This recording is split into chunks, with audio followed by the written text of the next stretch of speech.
should go home. We need to get back. The blonde barks out a laugh through her tears. Are you sure you want to come back, Mary?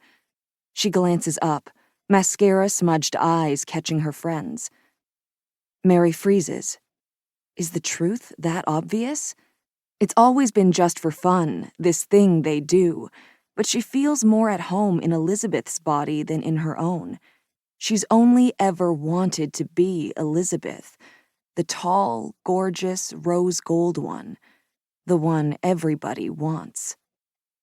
Things got out of hand tonight. What if Elizabeth decides being Mary isn't fun anymore? Mary shakes the thought away. She can't start spiraling now. She has to make sure they both get out of this. It'll be okay, she says, to herself as much as to her friend. I know. Elizabeth has stopped crying, only a slight tremble in her voice betraying any upset. Her expression is calm. It's uncanny how Mary can discern Elizabeth's innate confidence, a quality she has always envied, behind her own fox-like features. Unless the calm is really shock, and Elizabeth will fall apart once they're safe in the dorm. She certainly doesn't look sad, but then, it's not as if either of them will miss Garrett. Mary wonders if anyone will. The blip of a siren a block away makes them jump. Blue and red lights dance between the houses.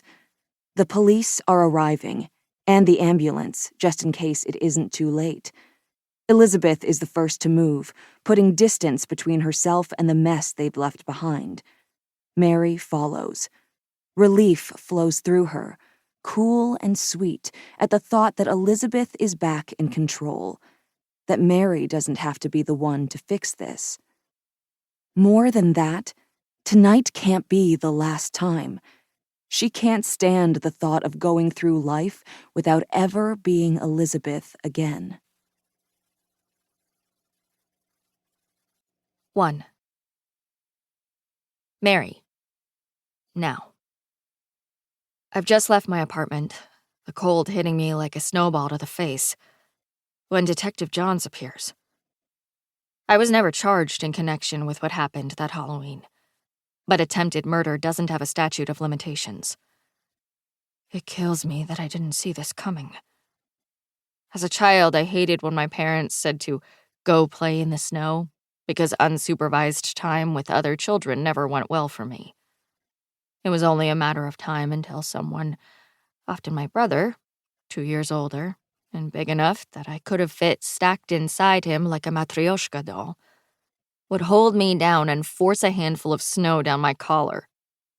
John's attack is just as sudden, if more subtle. When he falls into step with me, I'm so startled, my worn boots slide out from under me on the icy sidewalk. He grabs my elbow. Watch yourself now.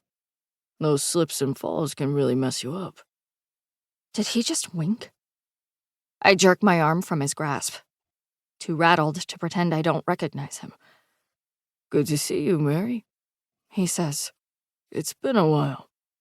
7 years. Anthony Johns was the lead detective, a bald black man with hunched shoulders who spoke in a deep, soothing voice. His voice is still soothing. His presence outside my building, not so much. He smiles slightly. In contrast to my mismatched layers, his only outerwear is a black topcoat, unbuttoned to reveal the badge clipped to his belt. No hat shelters the shiny dome of his head from the cutting wind, yet he seems perfectly comfortable. Maybe the prospect of a new break in an old case is what warms him. What do you want? I say. Every bit as direct as I remember. His tone is fond, as if he never told me I had nothing to gain by being a bitch. Are you aware Garrett Deegan died a few months back? Of an overdose. The news made the rounds through Elizabeth's social media circles. People acting their asses off about what a great guy Garrett had been. How much they would miss him. How they'd had no idea of the demons he was battling. Please. The only battles Garrett ever fought were against people with a fraction of